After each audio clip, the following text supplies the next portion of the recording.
From the battle ashes where fear and terror dwell, we'll rise like giants ready to fight together.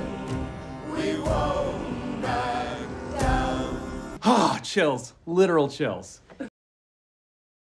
Neverwinter. This is what happens when there is no new content in World of Warcraft and your friends are not around to play Baldur's Gate. An MMO I played ages ago, and lately I heard it has become incredibly pay to win. So what better way to spend my limited free time than getting back to this game to see for myself how enjoyable it is playing through the story solo and without a penny spent on the in-game store. I will try to actually finish all the story content, read the lore and try to immerse myself into the world of Neverwinter, as going to the Sword Coast is always a memorable experience, but this time through an MMO.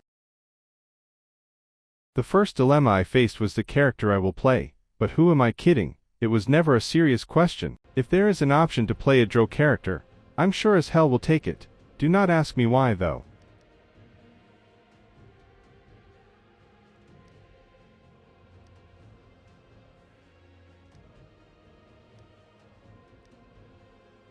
After settling the most important question, I had a new decision to make: what class to play. I have decided to play as a paladin, had a blast with my Paula character in BG3, and played way too many squishy cloth characters in WoW, so it felt like a natural choice. The game had all the familiar classes, and while I was considering trying out a bard for solo play, I decided against it. Having self-sustain while being tanky sound like a great option, but will need to spend extra time killing enemies. After creating the character and making the bad decision to fiddle around with the settings, I ended up with this poor mouse-faced drow creature. Hopefully I will get a helmet to cover that face up.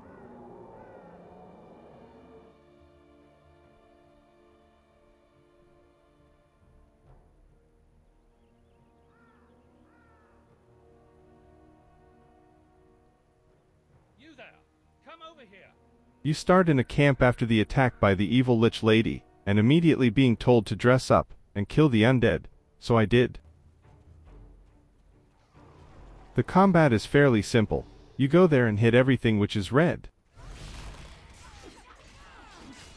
As a paladin I have started with a nice AoE stun, some buff and mainly with smash smash and smash. To be perfectly honest, I do not really know what I'm doing, so I was just clicking furiously to kill everything. This will become a recurring element of my gameplay. Paladins also get a charge, which I really enjoyed using early on, and forgot to use it entirely after 1 hour or so.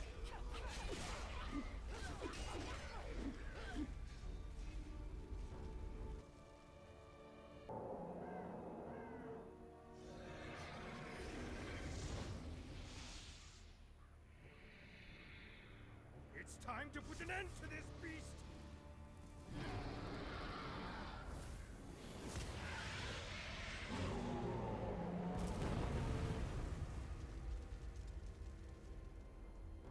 We must bind its soul before it rises again. Make haste. We meet with Makos, the tiefling wizard from the original cutscene, who easily one-shots the flying dragon with a flick of his dagger, and then makes me protect his ass while he is doing his magical mumbo-jumbo on the dead dragon.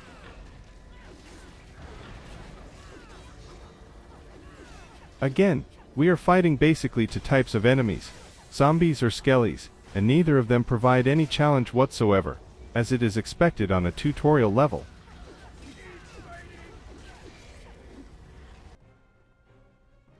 They're in trouble. We must go to their aid. After hacking down the attacking skellies, we moved further towards the city, and here I found my first smaller issue. Makos, after easily destroying a dragon, is doing literally minimal damage to the level 1 mobs, quite immersion breaking, but I presume they had to keep him constrained.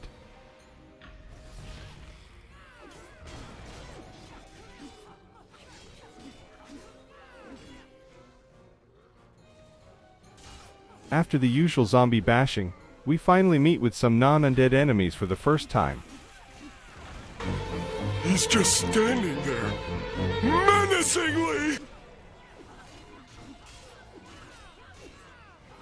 A classic D&D bad guy. A red wizard of Thay is waiting for us, and politely lets the minions die before deciding to attack us, with limited success. He is the first to actually cast AoE spells, and for some reason I was maniacally trying to find my dodge button. The music and the surroundings are a great combination. I really feel the urgency, that the city is under attack and can fail at any moment.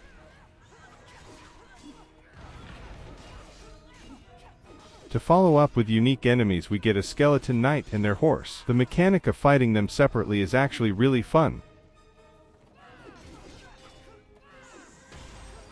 I found that fighting with one or two enemies at the same time is my sweet spot. I can see what they are doing, and at the same time I don't need to aimlessly whack around to whatever is the closest to me.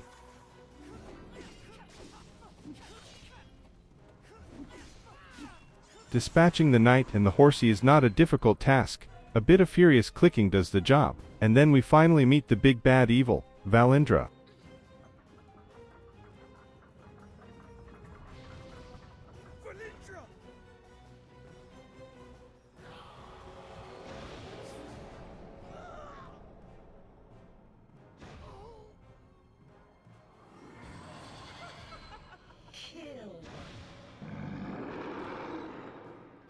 She easily yeets Mako's out of the way and then does the cliché, "Let my minion kill you," move and sods off to somewhere else, and we get to face Mr. Damage Sponge.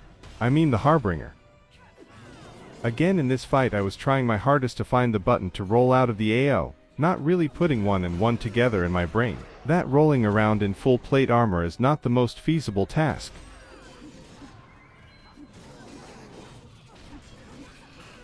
After a grueling fight, the evil has been defeated and we saved the city. For now.